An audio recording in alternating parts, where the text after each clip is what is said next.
दोस्तों, middle east यानी मध्य पूर्व में भूमध्य सागर और मृत सागर के बीच में बसा है एक देश इजराइल, जो वर्तमान में भू राजनीति के लिए एक बहुत ही महत्वपूर्ण स्थल बना हुआ है। याद रखिए, इजराइल जो है वो भूमध्य सागर के पूर्वी तट पर बसा हुआ है। अगर आप इसकी स्थिति की बात करोगे तो ये उत्तर पूर्वी गोलार्ध में स्थित है, यानी कि नॉर्थ ईस्टर्न हेमिस्फीयर के अंदर। अक्षांश यानी कि लैटिट्यूड की बात करें तो ये लगभग 29.30 डिग्री नॉर्थ से लेके 33.30 डिग्री नॉर्थ के बीच में स्थित है। और देशांतर यानी कि लॉन्गिट्यूड की बात करोगे तो ये 34 डिग्री ईस्ट से लेके 36 डिग्री ईस्ट के बीच में स्थित है। अगर आप इसकी स्थिति गौर से देखोगे तो ये भूमध्य सागर के बिल्कुल करीब है। इस वजह से यहाँ की जो जलवायु है, क्लाइमेट है, वो भूमध्य सागरीय हो जाता है, यानी कि क्लाइमेट भी मेडिटेरेनियन हो जाता है। ध्यान रखने वाली बात है कि यहाँ की गर्मी बहुत ज़्यादा गर्म होती है और सर्दियों में हल्की बारिश होती है, क्योंकि बगल में ही भूमध्य सागर है। सीमाओं की बात करोगे तो उत्तर में लेबनान नज़र आएगा, उत्तर पूर्व में सीरिया, पूर्व में जॉर्डन, दक्षिण में आपको मिस्र और अकाबा की खाड़ी यानी कि गल्फ ऑफ अकाबा नज़र आएगी, जो कि आगे जाके लाल सागर यानी कि रेड सी से जुड़ती है, और पश्चिम में आपको भूमध्य सागर नज़र आएगा। क्षेत्रफल की बात करें तो इसका क्षेत्रफल 20,770 वर्ग किलोमीटर से लेके 22,145 वर्ग किलोमीटर तक जाता है। अगर आप हिस्टोरिकली देखेंगे तो 1947 में यूएन ने कुछ इस तरीके से ज़मीन का बंटवारा किया था, और उसके बाद बहुत सी चीज़ें हुई। बहुत से फ़िलिस्तीनी लोगों ने अपनी ज़मीनें जो है वो इजरायलियों को बेची भी, और साथ ही बहुत से युद्ध भी हुए। और आज की अगर आप वर्तमान स्थिति देखोगे तो कुछ इस तरीके की है, जहां पर इजराइल जो है उसके पास कंट्रोल बहुत ज़्यादा है। यहां आपको दो और महत्वपूर्ण चीज़ें नजर आएंगी। एक तो ये है वेस्ट बैंक, जिसको पश्चिमी तट के नाम से भी जाना जाता है, और दूसरी तरफ कोने में है गाज़ा स्ट्रिप, जिसको गाज़ा पट्टी के नाम से भी जाना जाता है। ये वो एरिया है जो कि फ़िलिस्तीनी एरिया कहलाता है। लेकिन अगर आप वर्तमान स्थिति देखोगे तो वेस्ट बैंक के अंदर भी बहुत सा एरिया ऐसा है जिस पर इजराइल का कंट्रोल है। तो ये जो क्षेत्रफल है वो 27,000 वर्ग किलोमीटर तक भी जाता है।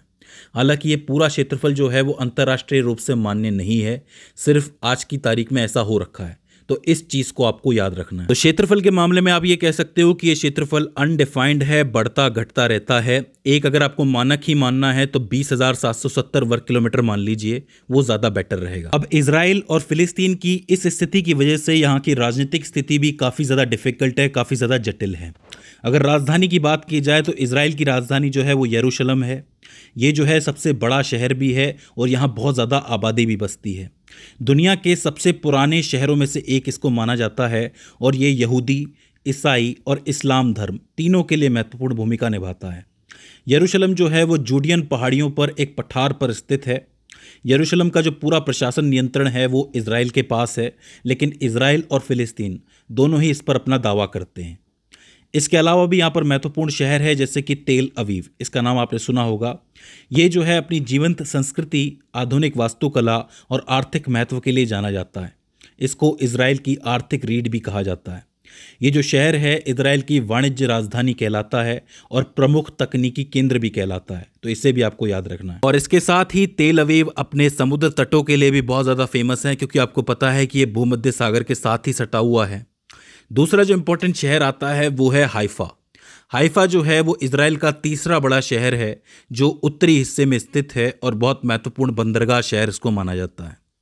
इसे भी तेल अवीव की तरह इजराइल की आर्थिक रीढ़ कहा जाता है, क्योंकि सारा व्यापार का काम जो है वो यहाँ के बंदरगाह से होता है। तो यही कारण है कि ये भी आर्थिक रीढ़ है। अब आप देखो कि तेल अवीव भी आर्थिक रीढ़ है, हाइफा भी आर्थिक रीढ़ है। ये अलग अलग शहरों का आर्थिक रूप से मजबूत होने का मतलब ये है कि इजराइल किसी एक शहर पर डिपेंड नहीं करता है, और ये बहुत अच्छी बात है, क्योंकि अलग अलग शहरों में ताकत होनी चाहिए, जिसकी वजह से कोई एक पे कोई दिक्कत आए तो दूसरा संभाल ले। तो इस तरीके से ये शहर यहाँ पर बसे हुए हैं। बात करें इजराइल की प्रमुख पर्वत श्रृंखलाओं और चोटियों के बारे में तो इसमें सबसे पहले आता है माउंट हार्मोन और गोलान हाइट्स। अगर आप माउंट हार्मोन की बात करोगे तो ये एंटी लेबनान पर्वत श्रृंखला का दक्षिणी छोर है। ये जो है इजराइल के नियंत्रण वाले क्षेत्र में सबसे ऊंचा पर्वत है। याद रखना, नियंत्रण वाला क्षेत्र, इजराइल का क्षेत्र नहीं है ये। इसकी ऊंचाई लगभग 2224 मीटर से लेके 2236 मीटर तक जाती है। बहुत से आंकड़े दिए जाते हैं, इसके बीच में आप मान सकते हो। याद रखना, माउंट हर्मोन जो है वो गोलान हाइट्स के उत्तर में स्थित है, सीरिया और लेबनान के साथ सीमा पर स्थित है। माउंट हर्मोन जो है वो इजराइल का सबसे उत्तरी बिंदु माना जाता है, और यहीं पर इजराइल देश का एकमात्र स्की रिजॉर्ट भी है। इसका जिक्र आपको बाइबल के अंदर भी मिल जाएगा। बाइबल में वर्णित एक बहुत इंपॉर्टेंट जगह है ये, तो माउंट हर्मोन को आपको याद रखना है। इसके बाद आता है माउंट कार्मेल। माउंट कार्मेल जो है वो उत्तरी इजराइल में एक तटीय पर्वत श्रृंखला है जो भूमध्य सागर से दक्षिण पूर्व तक फैली हुई है। ये एक चोटी नहीं है बल्कि पूरी पर्वत श्रृंखला है जिसकी ऊंचाई 546 मीटर तक जाती है। जो हाइफा शहर है इसकी उत्तरी ढलान पर स्थित है और ये एक राष्ट्रीय उद्यान का भी हिस्सा है। तो माउंट कार्मेल को आपको याद रखना है। इसके बाद आते हैं जूडियन और गैलीली पर्वत। जूडियन पर्वत जो है वो देश के केंद्र में एक पर्वतीय क्षेत्र है जिसमें इजराइल की राजधानी यरूशलेम भी शामिल है। ये पश्चिमी तट के भीतर भी फैले हुए हैं, यानी कि वेस्ट बैंक के अंदर भी आपको देखने को मिलेंगे, और इसी में माउंट हेब्रोन भी शामिल है। माउंट हेब्रोन बहुत ज़रूरी जगह है। गैलीली क्षेत्र में ऊपर से निचली गैलीली पहाड़ियाँ और पर्वत शामिल हैं जिनकी ऊंचाई आमतौर पर 500 से 700 मीटर के बीच में होती है। माउंट मेरोन ऊपरी गैलीली में स्थित है और 1208 मीटर की ऊंचाई पर जाता है। और माउंट मेरोन जो है वो अंतर्राष्ट्रीय स्तर पर मान्यता प्राप्त इजरायली क्षेत्र में सबसे ऊंचा बिंदु माना जाता है। एक तो है इजरायली क्षेत्र और एक है इजराइल के नियंत्रण वाला क्षेत्र। अगर कोई पूछे कि इजराइल के नियंत्रण वाले क्षेत्र में सबसे ऊंचा पर्वत कौन सा है तो आप माउंट हर्मोन लिखोगे, और इजरायली क्षेत्र में सबसे ऊंचा पर्वत कौन सा है तो आप माउंट मेरोन लिखोगे। कंफ्यूज बिल्कुल मत होना। इसी में आती है माउंट ऑफ ऑलिव्स जो कि लगभग 835 मीटर ऊंची है और यरूशलेम के पास स्थित एक पर्वत श्रृंखला है। इसका वर्णन आपको बाइबल की बहुत सी घटनाओं के अंदर मिल जाएगा और साथ ही यहीं पर दुनिया का सबसे बड़ा यहूदी कब्रिस्तान भी मौजूद है। इसके अलावा जो माउंट तांबोर है वो निचली गैलीली में स्थित है और इसकी ऊंचाई लगभग 588 मीटर है। ठीक है, इसके बाद आखिर में नेगेव क्षेत्र के पर्वत भी आते हैं। नेगेव वैसे एक रेगिस्तान का क्षेत्र है, वहाँ पर भी आपको पर्वत श्रृंखलाएं देखने को मिल जाएंगी, जैसे कि माउंट रेमन जिसकी ऊंचाई लगभग 1035 मीटर है। तो इसे भी आपको ध्यान में रखने की ज़रूरत होती है। अगर हम पूरी एक लिस्ट के बारे में बात कर लें तो आपको माउंट हर्मोन याद रखना है जो कि गोलान हाइट्स क्षेत्र के अंदर है। इजरायली अधिकृत क्षेत्र है ये, 2236 मीटर की ऊंचाई पर है ऑलमोस्ट। माउंट मेरोन है जो कि ऊपरी गैलीली के अंदर है, 1208 मीटर ऊंचा है। माउंट रेमन जो है वो नेगेव क्षेत्र में है, 1035 मीटर ऊंचा है। माउंट ऑफ ओलिव्स है जो कि पूर्वी यरूशलेम के अंदर है, 835 मीटर ऊंचा है। माउंट ताबोर की बात कर लें तो वो निचले गैलीली के अंदर है, 588 मीटर ऊंचा है। और आखिर में माउंट कार्मेल जो है वो हाइफा के अंदर है, 546 मीटर ऊंचा है। इस पूरी लिस्ट को ठीक तरीके से याद कर लीजिएगा। बात करें इजराइल की महत्वपूर्ण नदियों के बारे में तो सबसे पहले आएगी जॉर्डन नदी। जॉर्डन नदी जो है वो इजराइल की सबसे लंबी और सबसे प्रसिद्ध नदी है जिसकी लंबाई लगभग 251 किलोमीटर है। इसे दुनिया की सबसे पवित्र नदियों में से एक माना जाता है और यह यहूदी धर्म और ईसाई धर्म में अत्यधिक महत्व रखती है, क्योंकि इसी नदी में जॉन द बैप्टिस्ट यानी कि बपतिस्मा देने वाला जॉन, इसमें एक रिवाज होता है ईसाइयों के अंदर, आपको पता है, और यहूदियों में भी होता होगा बपतिस्मा वाला, मुझे एग्जैक्टली पता नहीं है।